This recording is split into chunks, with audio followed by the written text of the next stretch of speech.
Everybody, and welcome to this panel discussion during Affordable Housing Week, sponsored by SV at Home on ADUs. For those of you who don't know, ADU stands for accessory dwelling units.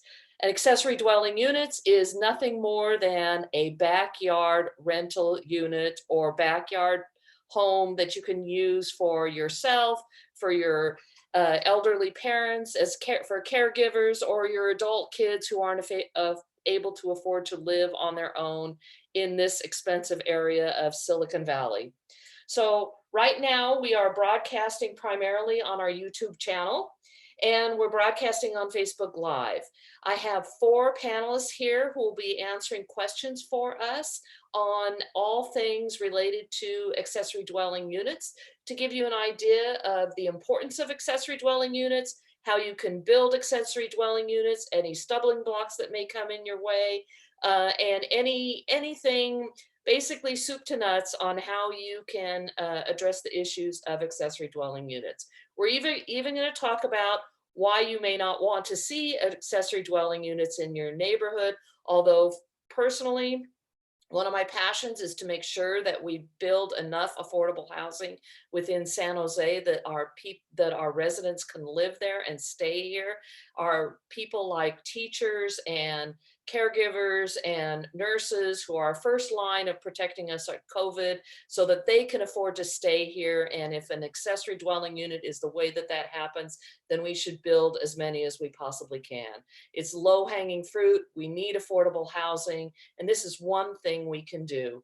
The other reason that ADUs are important is it gives a homeowner an opportunity to use the real estate they own to their benefit, whether it's to build a unit in the back where they intend to live themselves and then rent out the main house, or vice versa, rent out the smaller ADU, or, as I said before, a place for a caregiver to live, or an adult child to live where they can afford to live. So it just gives a homeowner a tremendous amount of options.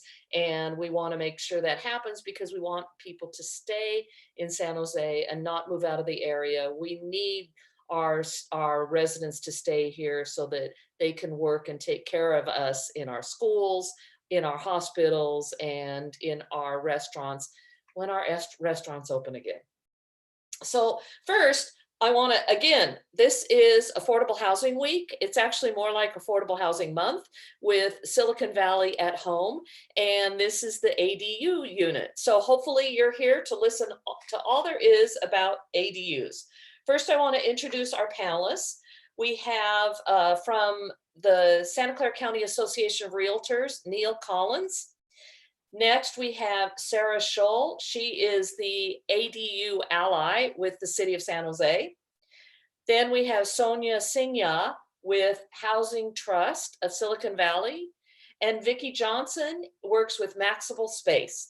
And I'm going to ask each of them to take a minute and introduce themselves. And Neil, let's start with you. Fantastic. Pam, thank you for having me here today. So I'm a Santa Clara County native, San Jose State grad. I grew up in D9, currently live in D10. My mom still resides in District 9. Both my kids attended San Jose Unified Schools, and this year my wife and I will be celebrating our 25th anniversary.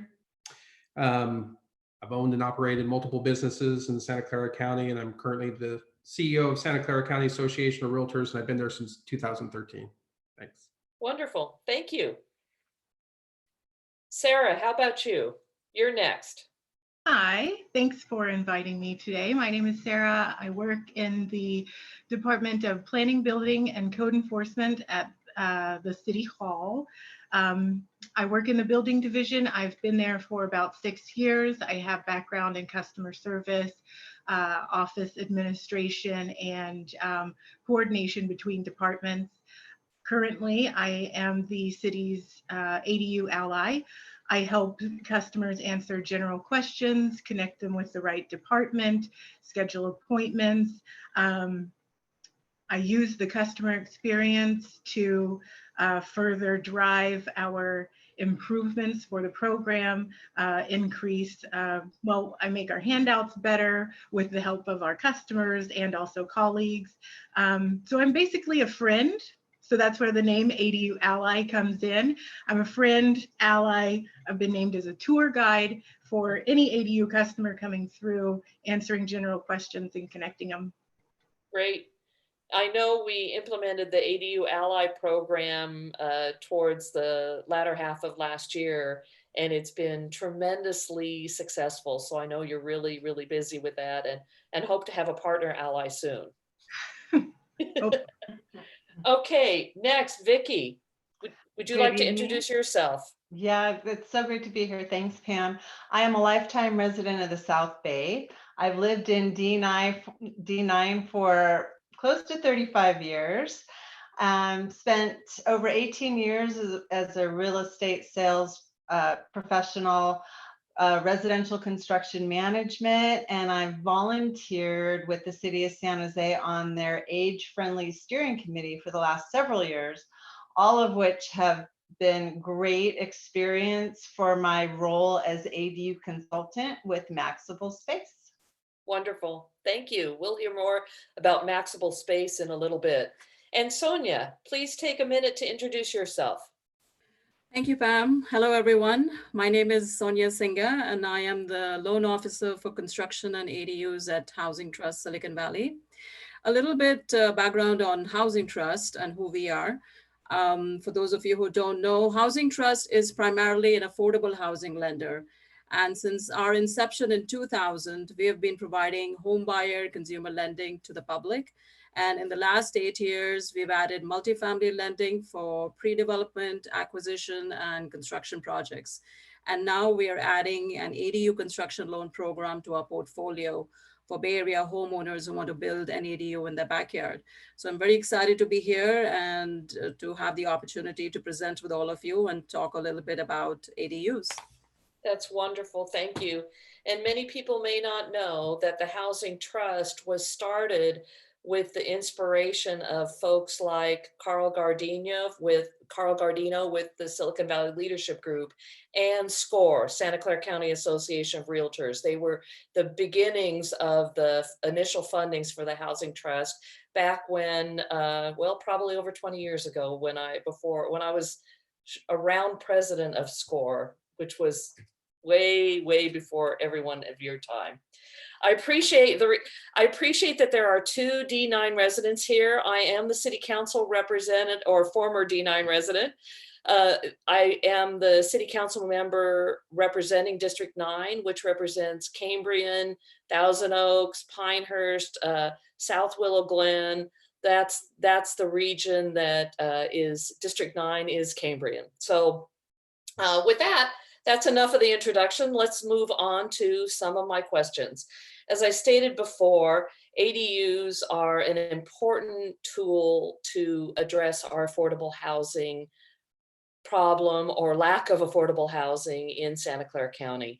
And the ability to build ADUs has changed with state legislation and local legislation as we modify our regulations to be able to implement and build ADUs a lot easier. So ADUs can be converted portions of your home. They can be a second story. There's zoning setbacks and there's lots of requirements on how you build them. But let's talk about, why do you think ADUs are becoming so popular, and what kind of demographics are approaching each of you as you're working on building ADUs? Vicki, do you want to start with that? Tell us a little bit about what Maximal does first. Yeah, so Maximal is the leading educator and designer of ADUs throughout the state. We're in San Diego, Los Angeles, and the Bay Area. So we provide home evaluations, and the majority of our clients throughout the state are age 50 and over. So for all the reasons that you mentioned in your greeting to us, those are on the minds of people as they age for themselves or their family members.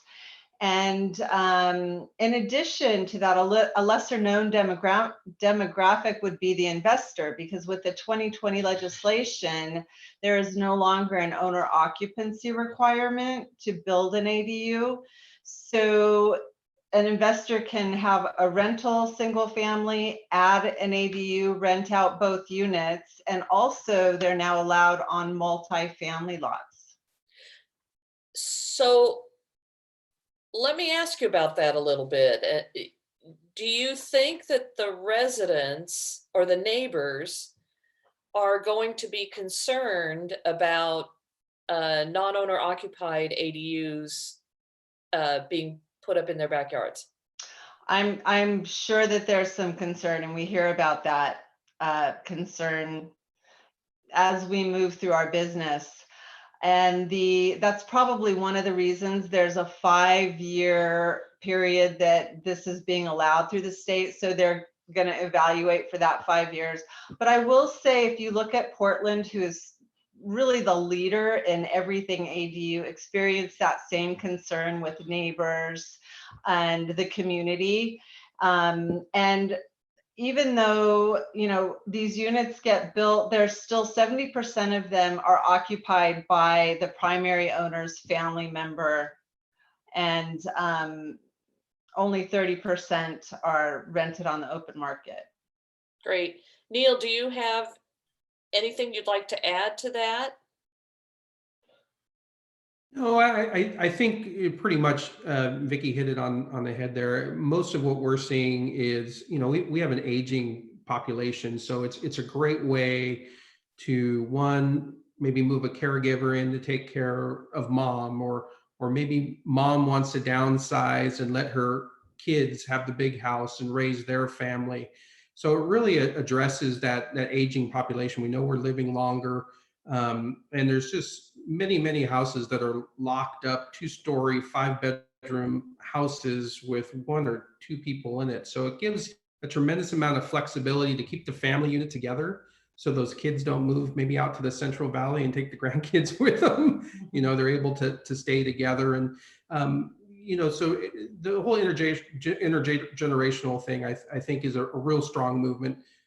To a lesser extent, there are some people that'll use them for short-term rentals, or they'll use them for income, maybe to, again, make their house a little bit more affordable, offsetting that mortgage a little bit. We all know how expensive it is to live here. So it just creates a lot of flexibility, and it allows us to have some infill development without, you know, dipping into our green space, because we know how much we want to protect our green space. So this is kind of the other side of that. If we want to protect those lands, we have to be willing to do some of this stuff.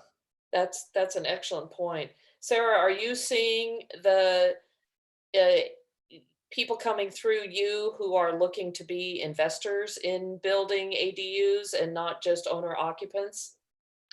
Yes, there are quite a few people that come through with an entire rental property. Like Vicky had mentioned, the ADUs no longer have the owner occupancy, but the junior ADUs do have the owner occupancy. So I do make sure that if someone is asking me about the potential for any of them, and if they are mentioning that it's going to be completely a rental property, I make sure to let them know about the junior ADU. But I hear most of the things that everybody else is hearing. They're moving family in, they're building it for themselves so they can move the family in, either the ADU or the single family home, extra income, and then an entire rental property. I'm not familiar with the term. I thought I knew everything ADU, and clearly I don't. What's the term? What's a junior ADU?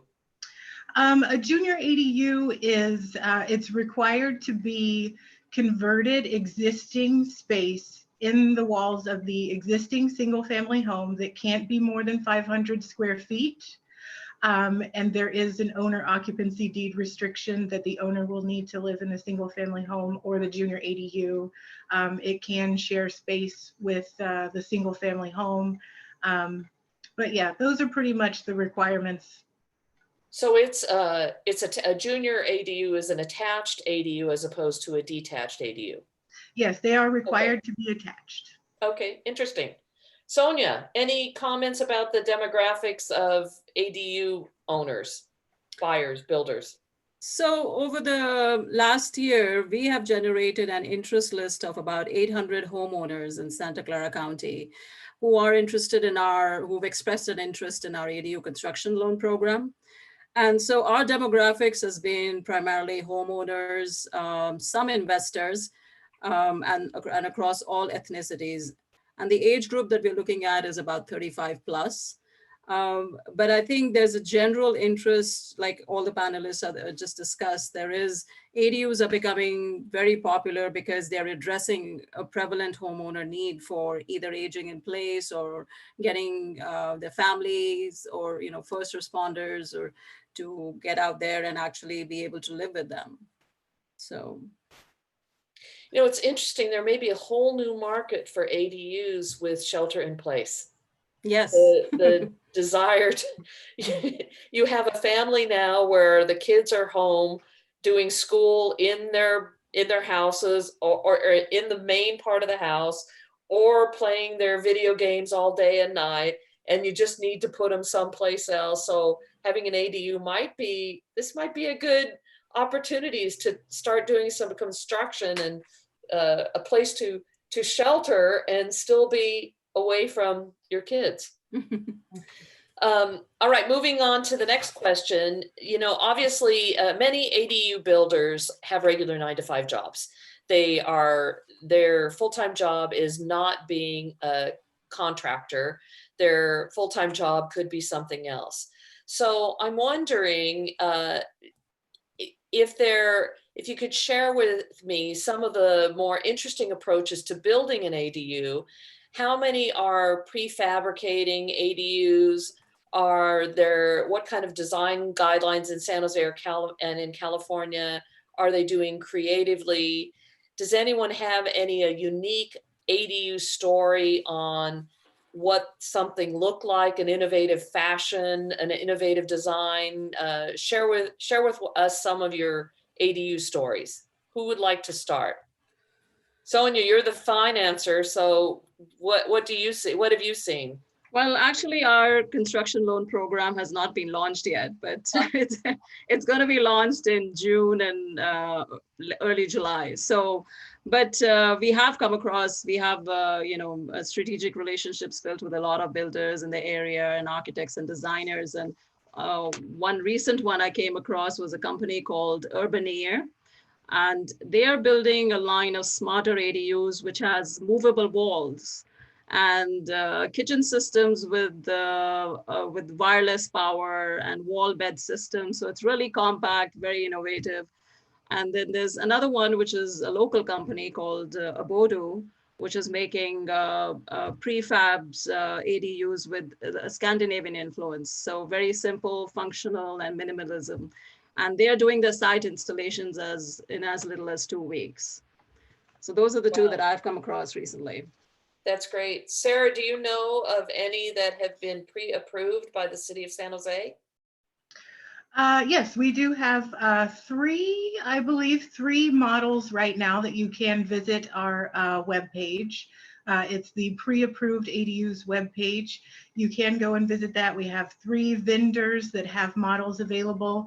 And one of the coolest things that I've seen recently, I don't know if it was earlier this year, the mayor posted on his Facebook page an install from Abodu, which Sonia had just mentioned. So it comes as like this house that's delivered to you, installed with a crane, and then you make some connections. Of course, I make it sound way easier than it really is. But it basically is that a pre-approved ADU option in San Jose can get you in and out. If the property qualifies, they're all detached. If the property qualifies, you could get in and out with a pre-approved model in about a week. I think the one with the crane was a little bit expensive. So turning to Vicki and then Neil, do you have any pro tips or recommendations for a regular individual to build an ADU in their backyard without breaking the bank? Yeah, and there's so many different build options now. Companies are innovating all types of design and build. I've even heard of a company printing an ADU on a 3D printer, but I've not yet seen one in the backyard. And one of the things I think that's most confusing to many people is they look at a prefab option like a Bodu and they think, oh, it's going to be very inexpensive. But when you compare the different build options, people are quite surprised at where the pricing comes in, and oftentimes it's quite comparable, especially if you're going with the design bid build approach. And really, if you've got the time to go through the build process, I think a great question to ask is, how is this unit going to affect the value of my property? Because in many cases, a prefab won't be viewed by a traditional lender as actual real estate that's been built on the property. So it can hinder refinancing in the future. But the great place I see, the niche that the drop-in units fill is if you have an aging adult, you need something quickly. That's a great way to just have an immediate solution. So that's interesting. Neil, before I get to you, that's interesting that if you have a drop-in unit, the lender doesn't look at it the same way. Do they look at it more like a mobile home then? Exactly. Even though And it's that's attached to the foundation? yeah, so that's something that a homeowner would want to research with a lender. If I install this type of unit on my home and I want to refinance it in a couple of years, is this going to be adding value, or is it going to be viewed more as a mobile home that really is personal property versus real property? Right. So really important to make sure that the unit that they are building is truly going to add value to their site. Interesting. Neil, do you have any feedback from your realtors that might be an issue that they're coming across or a concern of theirs? I haven't heard it, and I'm pretty all in on prefab. But I think the direction that Vicky gave is correct. When in doubt, check with your lender on this. But the prefab units that I like the best are the ones that you can break down in panels, and you don't have to stick them on a crane. You can bring them in through. If you have a large side yard, you can bring them through. You can just get them installed. The coolest one I ever saw, we did an event a couple of years ago actually with the Housing Trust, and we had a net zero ADU brought to our building at SCORE. So it was a totally self-sufficient unit. Now, my understanding is, and I don't know if it's changed, but there is some challenges with the state that says it has to be hooked to the grid. It cannot be a self-sustaining unit. So that's an interesting regulation that maybe we can address it at some point. But my recommendation is to hire a professional to take it from design all the way through. Why a homeowner can do it, you're right. We have 9-to-5 jobs. It's not our specialty. And the same goes if you are thinking of using it as an investment property, if you are thinking of renting that out, you need to invest in some education on how to do that. And there's great organizations. I think the Housing Trust has done some training in and around being a housing provider. CAA has some classes around that, being a housing provider, because there are a lot of regulations in the city of San Jose. It's not something to take lightly. You really have to know what you're doing. So my big thing is work with a professional.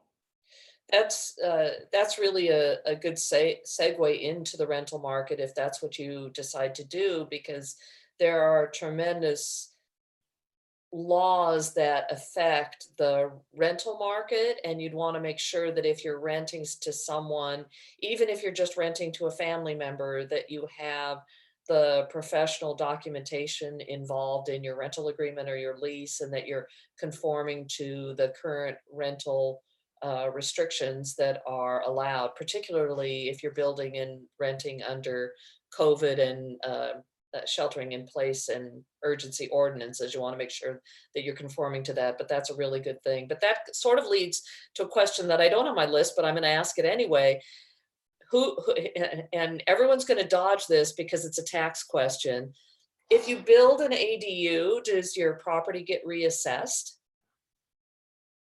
Vicky, since you raised your hand, and then Sonia. Yeah.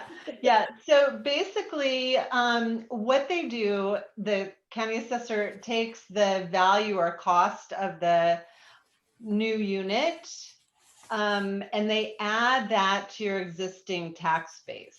So we see that number come in at about 1% of what that cost or value is. And for example, if the unit costs $300,000, you'd be looking at about $3,000 that would be added to your existing property tax base. And that's your new basis. They do not reassess your entire property. Okay, good to know. Sonia? Vicky is on the money with that. Absolutely correct. 100% I agree with everything that she says. So, but that's a big relief to the homeowners not knowing, because that's a concern that, okay, my whole property is going to be reassessed, and that's not the case. So that's a comforting fact for them. Yes, that's really important, but this triggers a question, another tax question, Vicky. You mentioned that if they're a drop-in unit, they considered personal property. So how are they taxed then? Are they taxed at the normal property tax level or personal tax level? That is a great question. In fact, that's something that we don't do a lot at Maxable Space. We don't work with a lot of the modular companies. So there's really three types of build. You've got the traditional stick built, and then you've got the actual modular that it's completely built in a factory. If you've got room on your site, you can crane it over and set it.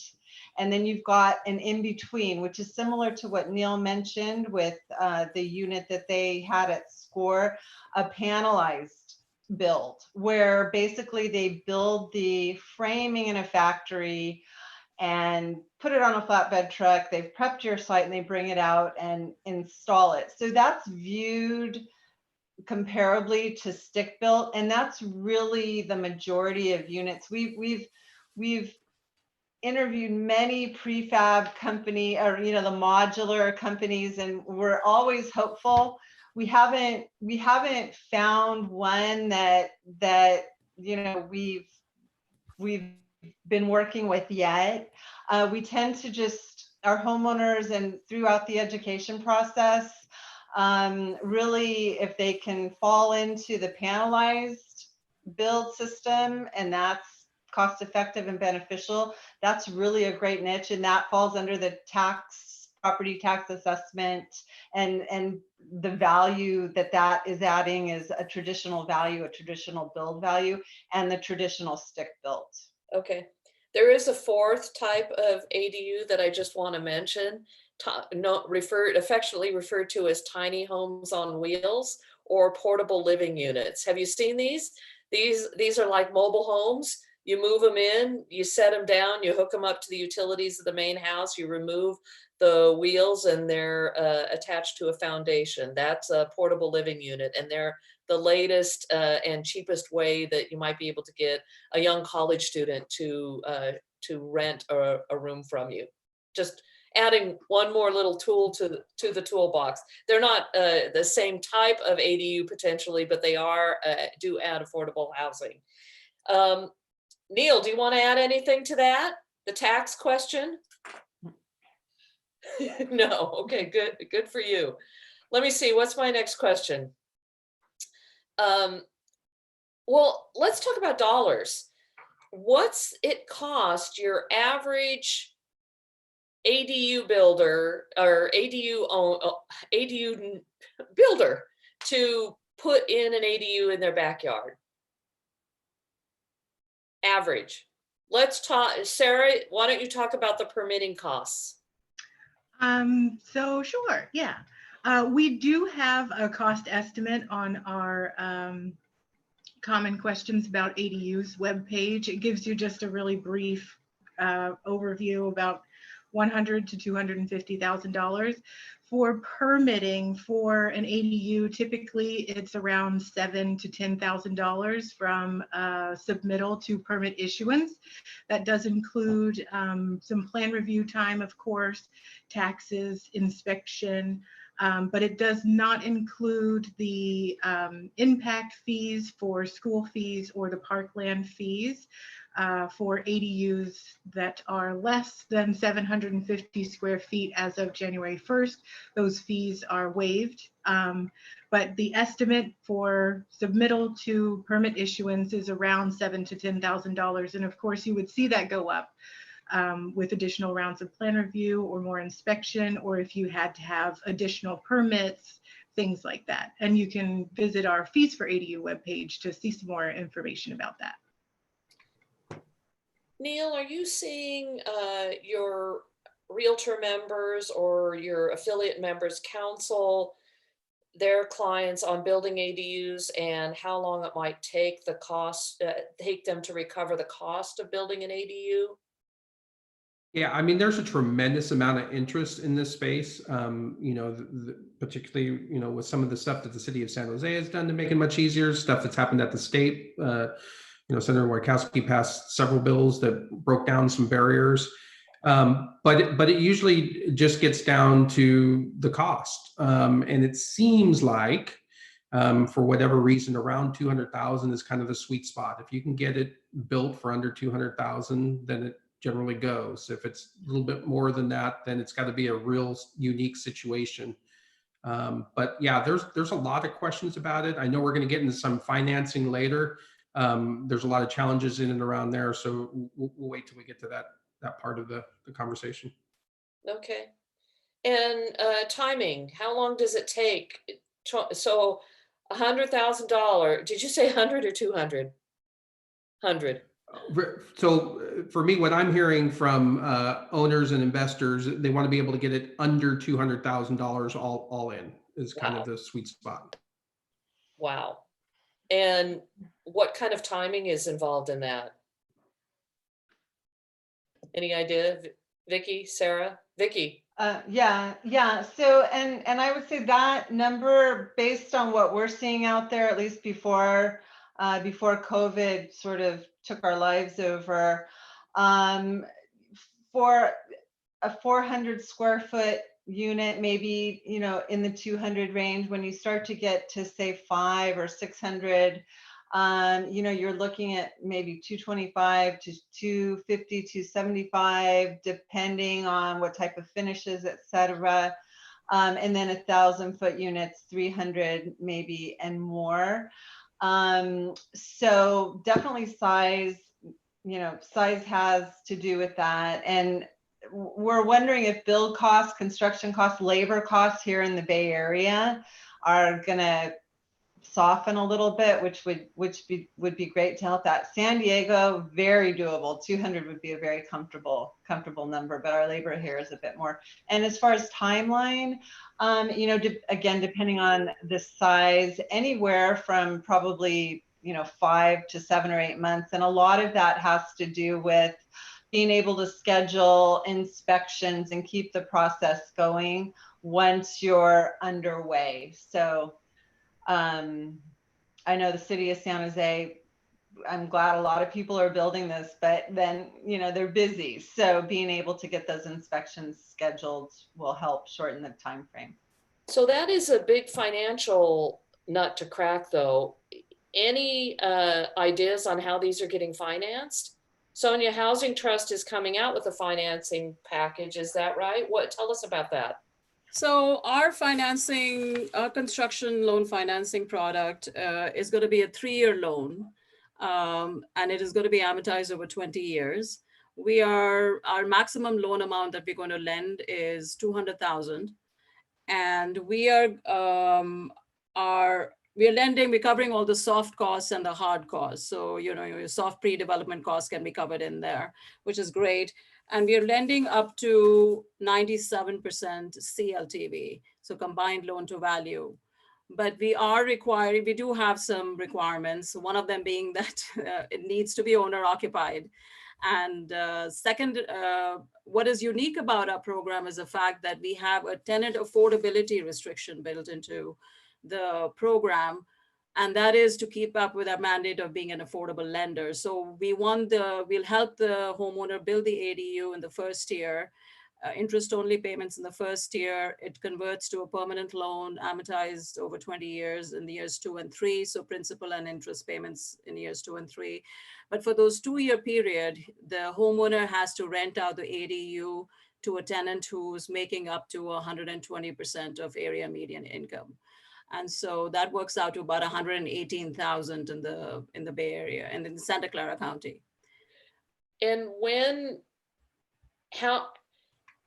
how much funds do you have available designated for this funding tool? Well, we are planning to make about 10 to 12 loans this year in the first year. And how would someone apply for, and when could they start applying, and how would they go about applying to you? Well, like I said, our estimate right now, it's looking like maybe the first week of July, when we'll roll out our programs. We are also, I just want to mention as an aside, we are still continuing our educational efforts, and we've moved from in-person workshops to online workshops. And what we're doing is we are hosting a series of webinars, which we've done, and they will be available on our website very soon. We just hosted our first one this week, in fact, so the next one will be coming up in about another week or so. So there's been a lot of interest, and as far as application process, we have to make sure that the applicants are, there's two things we need. One is financial readiness for the borrower, and the other part is the project readiness. So we want to make sure that they are project ready, the project is shovel ready, they have all the documentation in line. We also have some requirements for the builder they're going to be using. They can use anybody, but the builder has to meet certain requirements as well. So as soon as the program is up in that sort of the bonding and that sort of thing. Right. And Neil, have you heard of any other financing options? Are there any other lenders who are doing construction loans on ADUs? So traditionally, that's how it's been done, is either through a construction loan or a home equity loan. I think the challenge in post-COVID is it's going to be very difficult to get those kind of loans. Lenders are really tightening up. Programs like the Housing Trust really fit a need. A lot of the traditional lenders haven't really figured out how you lend on an accessory dwelling unit. Because it's part of the entire parcel. So it's not a subdivision. It doesn't have its own parcel. So there's some complications in and around that. So the Housing Trust program is pretty exciting, and we're anxious to see how that goes. But hopefully there'll be more lenders coming on board. But I'm a little skeptical with just the way the market is right now. This may take a hit and really slow things down for a while here. So Pam, I do want to add one more thing here really quick, since Neil mentioned that another barrier for people to go out and look for construction loans is that if you go to any conventional lender, Fannie Mae and Freddie Mac will not allow them to use the rental income from the ADU. And so what we are doing is, because we have that affordability restriction built into our loan, and we are asking the tenant, asking the homeowner to rent to a tenant, making a certain amount of AMI, that gives them the 2-year landlord experience, and it also gives them the 2-year tenant income history. So after 3 years, when our loan term is 3 years, so after we are paid off, we expect the homeowner to refinance their loan, and they should have no problem going back to a conventional loan and conventional lender and getting a new first loan. Because and that 2-year affordability, that 2-year requirement will not be there anymore. So because they met that with our loan, so they have that 2-year history for the income as well as the landlord experience. Yeah, that makes sense. That makes a lot of sense. And I know lenders don't look at the income the projected income of a Right. rental unit. If it was currently rented and they had the history on their tax returns, they could count it, but they don't. So the applicant for the loan would have to qualify for the construction loan based on their income and not Right, the future income from the rental property. right. So we're all learning something. How about that? Okay, I would like to ask a question about regulations. The regulations have changed over the years for the construction of ADUs. I'd love if you could speak to the state regulations and how other cities are approaching ADUs. What kind of restrictions have we seen change in laws as it relates to the construction of ADUs, where they can be built, setbacks, that sort of thing? Neil, you started talking about Senator Wajkowski. Would you like to start the conversation on where we had been and where we are now as far as regulations are concerned? Well, we're In talking 2 about seconds. in 2 seconds. Yeah, we're talking about San Jose. So honestly, San Jose has come a long way. They've reduced setbacks. They've made it much quicker to get your permits through. At the state level, they've taken some of the impact fees away from construction, such as parks and schools, because it is an accessory dwelling unit. It's accessory to the primary. The primary is already paying those fees. So I think San Jose has really moved in the right direction. There's only a few cities that are really growing at a faster rate in the ADU space. And Vicki mentioned Portland and Austin, and LA has really taken off as well. Seattle, but San Jose, again, prior to this economic crisis, I think San Jose was really poised to become the leaders in ADU. And for our members, the amnesty program, I think's been really great. As long as we can get that word out, and we probably need to do a little bit better job of communicating it. So basically, the way the amnesty program works is if you have a unit that was unpermitted, you have the opportunity to build it, to get it up to the standards of when the house was originally built. So you can get it permitted. It can get counted as part of your entire property and the square footage. And when you're getting it assessed, it then can get assessed. So that program's been, I think, really, really good. I think it struck a really nice balance between, the regulation, health and safety. We got to have safe units, and also without, negatively affecting the affordable housing stock. Well done, really. That was a great program, and I think San Jose is definitely headed in the right direction with ADUs. Yeah, the amnesty program actually was huge. Unfortunately, it rolled out, I think, mid-February, didn't it, Sarah? Right about a month before COVID hit. I'm not sure about the initial date, but it's pretty new. Yes. It's early this year. I know it was it could be January. It's sometime this year.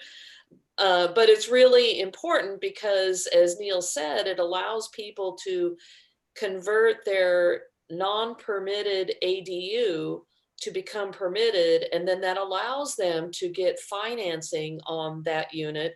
It also allows them to sell it with and increase the value of their property potentially, because now the unit is legal and the lender looks at it differently than if it was an illegal unit. Plus, the main reason was to create a health and safety, a more healthy and safety environment for the tenants. But the city has waived a lot of permits. Sarah, can you give us some of the details on the amnesty program? And then I have a question I want to ask from the audience, but go ahead. Sure. The program is managed by a different coordinator. Their working title is the Amnesty Coordinator. Of course, we have a webpage for that. It's the ADU Amnesty Program webpage. Essentially, if you have an unpermitted ADU that does have the internal portions or requirements for an ADU, somewhere to sleep, a kitchen, and a bathroom, you can go ahead and access that web page. Look at the self-assessment checklist. We do have it in English, Spanish, and Vietnamese. You would download that, answer those questions, and then connect with the ADU Amnesty Coordinator to see if it's a good fit for you. The web page, since you were asking about some money-saving opportunities, I'm just looking at it right now. So there are some waivers depending on who you are, what you're going to eventually be doing with the ADU. So if you want those particular numbers, you can visit the ADU Amnesty Program webpage. And if you want to specifically talk to someone about it, you would, once again, it is if you do have an unpermitted ADU that has a place to sleep, a kitchen, and a bathroom, you would go ahead and fill out that self-assessment checklist and then schedule a chat with the Amnesty Coordinator. And then you can find out more information about how much you do stand to save. And the important thing about the amnesty program is that you only need to conform to the building codes of when the main house was built. So if the main house was built in 1950, that's the building code that you have to adhere to. And building inspectors will go out and look at the property, but they are instructed to look only at the ADU in question and not any other part of the property. So homeowners should not be concerned that the building inspector is going to go out and flag any other part of the property that might not be conforming to legal building standards today. They're really only instructed to go out and look at the ADU. So those were things that we passed in city council policy when we set up the amnesty program. So hopefully it will be working that way too. Anyone else want to comment about the amnesty program? Or about state regulations and how they've changed? I can talk a little bit about the state regulations. Not much, but in 1984, San Jose, in response to a state regulation, affirmed the prohibition of ADUs. But in 2005 and 2018, we saw a pilot program that saw some success. And in 2018, that's when we did have the pilot program approved and permanent. So then we kind of fast forward to now. We're trying to make it easier with, expanding the zones that ADUs are allowed, the maximum size, easing parking requirements. Of course, we talked about the impact fees, and then also that amnesty program until January 2022. That is when the program is in effect. Yeah, so that's kind of like a brief rundown. And we've seen a lot of permits being issued. In 2016, there were 29 permits issued for ADUs, and last year there were more than 400. So there's a lot of interest. That's great. Here's a question from the audience. Who is responsible for handling the utilities and sewer hookup for the detached ADU if we use the pre-approved design, the homeowner, or the prefab vendor? So if you do work with the prefab vendor, it kind of goes back to the 9 to 5. Of course, Neil, I'll pull from your wording. Working with a professional goes a long way, and that's inside or outside of any sort of ADU. But for the pre-approved, the vendors, they work with us directly on every level. So they work with us directly for permitting and also getting the install. So scheduling that inspection to check the connections would be done by the pre-approved ADU vendor. And who do you see paying for it? Vicki, who pays for the installation? Is it the homeowner or the prefab vendor?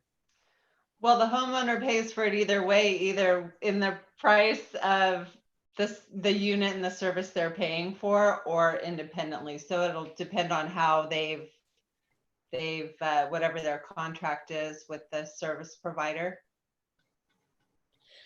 And you're seeing that the vendor is responsible for taking care of the hookups as well?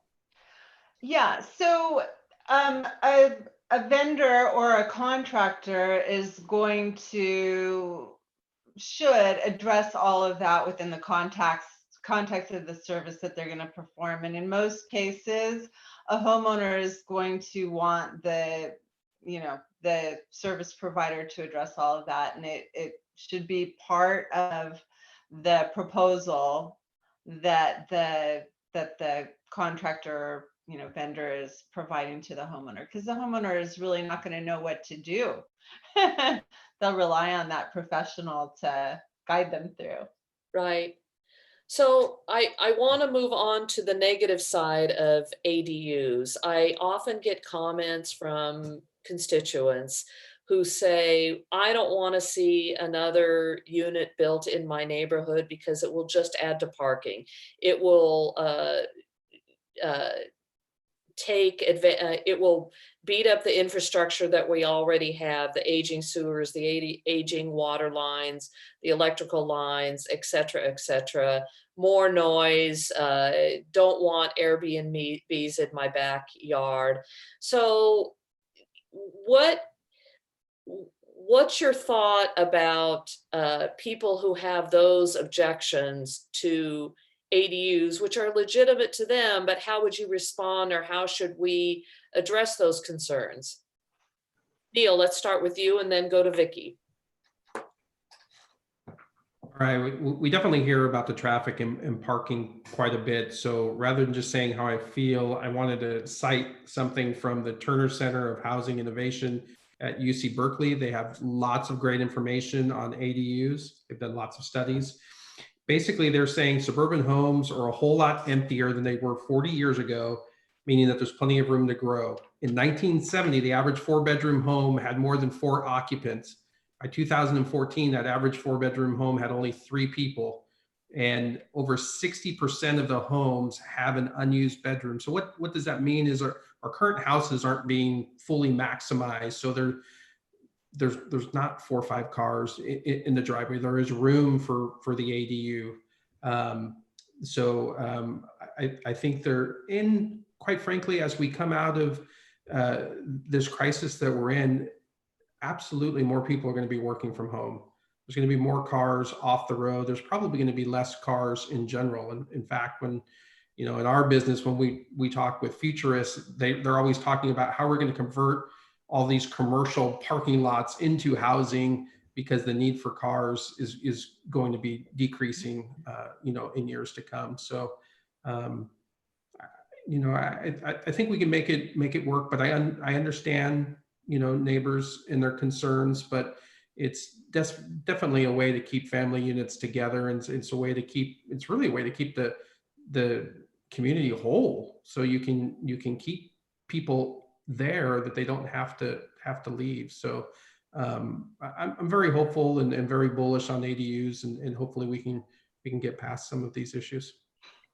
It adds to the intergenerational connection of our families too. When you can have a family with children living in the main house and grandma and grandpa are in the back, or grandma and grandpa are aging in place in their homes, and then they bring in caregivers in the back. That's really important for them to be able to stay in their space and live and thrive and spend their final chapters of their lives in the home that they love, because they have the care that can take people that can take care of them. So I'm very big on ADUs, but I certainly respect and understand the community's concern about them too. Vicki, you had a comment. Yeah, and I think this story of our founder, Maxable founder's mother's ADU and the process she went through, because within her neighborhood there was concern. And as she went through the process, she kept her neighbors informed. She brought them home-baked bread on her update visits. And when the unit was completed, one of the neighbors who had expressed some concern along the way actually now rents her ADU when her family members come to visit. And she's one of her best clients. So her family members get to stay right next door in the ADU that originally she wasn't too sure about. Oh, that's wonderful. Yeah. That's a good story. Yeah.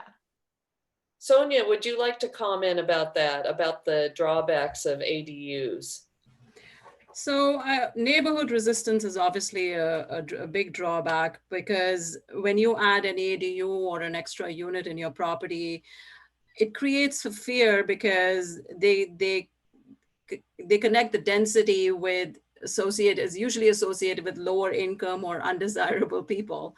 But I think our county and our local governments, and they're definitely trying to maintain the neighborhood character by requiring homeowners to locate the ADUs in the back and not in the front yards. They're requiring similar architecture and building materials as the main home, and limiting the size of the ADU so it's not a big building in your backyard cropping up and obstructing somebody's views. So most cities, I think, are working proactively to, eliminate this neighborhood assumption that people have. And I think, yes, the fear is there, but I think as we start building homeowners, start building more and more ADUs, we will see those.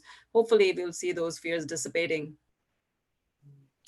It's a little bit of the unknown that causes anxiety with people. Who's going to be the tenant? Are they going to be quiet? What are they going to be doing with the property? Are they going to be racing cars up and down the street?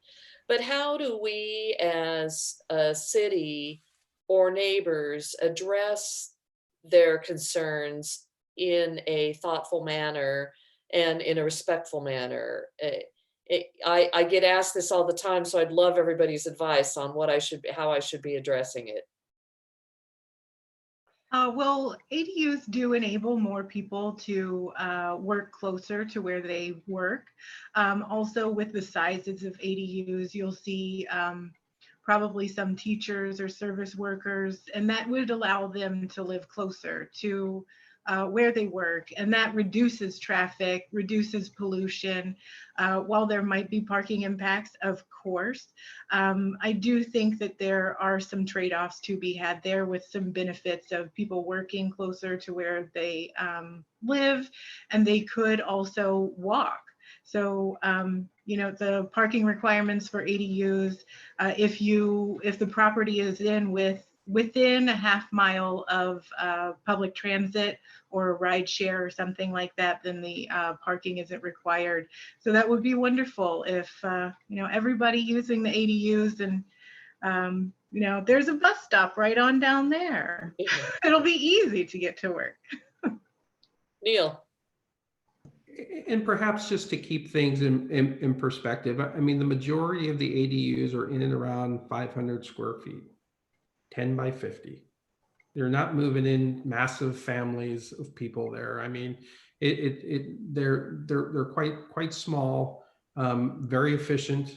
And I think, as Vicki was saying, communicating with your neighbors goes a long way. Getting to know your neighbors goes a long way. It's tougher to have objections when you're talking face to face, when we can talk face to face with our neighbors again. I think that really goes a long way. So being connected to your neighbors and having a relationship with your neighbors, I think will help. But also just keep in perspective. I mean, the most part, while you can build larger ones, most of the units are quite small. Well, I appreciate that. And I would add to your comment about your average 4-bedroom house only having 2 or 3 occupants with an empty bedroom. That empty bedroom, if someone is building an ADU for financial reasons, that they need the extra income, they could instead rent the 1 bedroom out, and that wouldn't require any construction, but that would add another vehicle to the street as well. So that's completely legal, and you don't need permits, and the barrier to rent out your room is much lower and could bring in more tenants than having an ADU. So I see I understand the concerns, but I can see the offset too. I think it's really important to build more affordable housing for all the reasons that we discussed. So we're almost at the end. It's 7:29, darn. And I wanted to ask you one more question, but I'm not going to. So I'm just gonna wrap it up and have everyone give me their best sales pitch on why we should continue to advocate for ADUs. Vicki, you get to go first. As an advocate for older adults, they're such an important solution to keeping our family members close to us while they age, or even our high school, college students coming back. They make a huge difference in income as we get older, and addressing some of the things that we face in age-friendly transportation and moving seniors around. Those are solutions that will benefit all of our population and reduce cars for everyone within our communities. And we've got to get these built. Wonderful. Thank you. Sarah.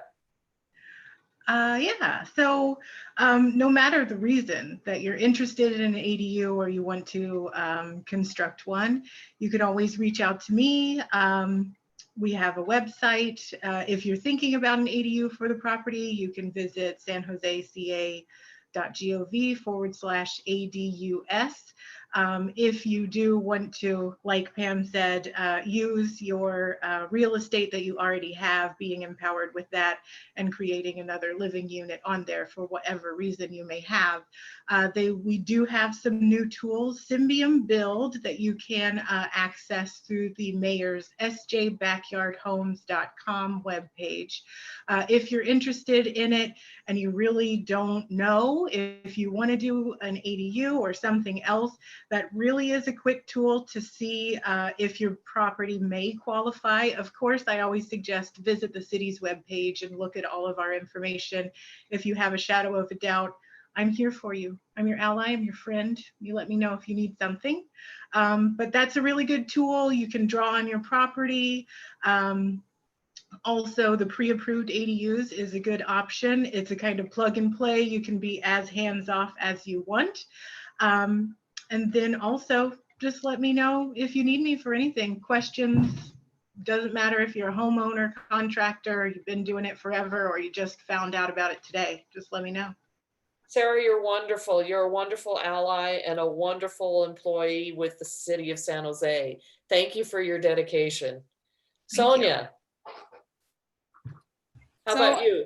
I think ADUs are definitely very, very crucial to our addressing the need of this housing crisis we are in the Bay Area. And this gives our regular homeowners, you, me, and everybody, and our neighbors, the opportunity to be a part of that solution. So that's a very big part of it. And one of the biggest obstacles to ADU has been finding the right kind of financing. And we hope that housing with our construction loan program from the Housing Trust, we can definitely address a big part of that need. We may not be for everybody, but I would say a good majority, 80% of the homeowners we can definitely handle. So we are looking forward to, launching our construction loan program in early July, and we've already been flooded with applications or interests, I should say, interested parties. So that's very encouraging to hear. Let us know when you're ready and we'll push it out in our various social media outlets. Absolutely. Thank you. And Neil, what's your final words? Well, Sonia kind of teed it up. We are in a housing crisis, and just for perspective, right now we are in probably the worst health and economic times that any of us have ever seen. Housing prices are still up year over year. That's because there's such a scarcity, and this is the best way to build affordable housing, because you already have land. You have the homeowner's land that you're maximizing, and we all know that buildable space is at a premium and very limited. So that's why I think this is really important. I think it's really important to keep families together. I think it's really important for the affordable part of it. And lastly, since you're a former school board, I got to throw out an idea to you. Can we create a trade school program around building ADUs, maybe prefab ADUs? We're in desperate needs of people, construction in the field, and we know every student's path's a little different. Some may be college bound, but the trades could be very valuable for them, and could give them some very good work, very great upward financial mobility. So I'm going to throw that out to you. And I really want to thank you for putting this together, because SCORE has been a big advocate of ADUs from day one that I got there in 2013. And it's really exciting to see all the energy in this space. So again, thank you for putting this together. Thank And you. Pam, I'd for like to free- partner with you on that as well. We could talk about that offline. I want to thank you all for participating. I want to thank the SV at Home for allowing us to conduct the ADU panel during their Affordable Housing Month. Thank you all for coming. Thank you for giving up your evening. Michael Lomeo, my administrator, thank you for handling the technology. Be well, be safe, please shelter in place and keep your social distance. Thank you.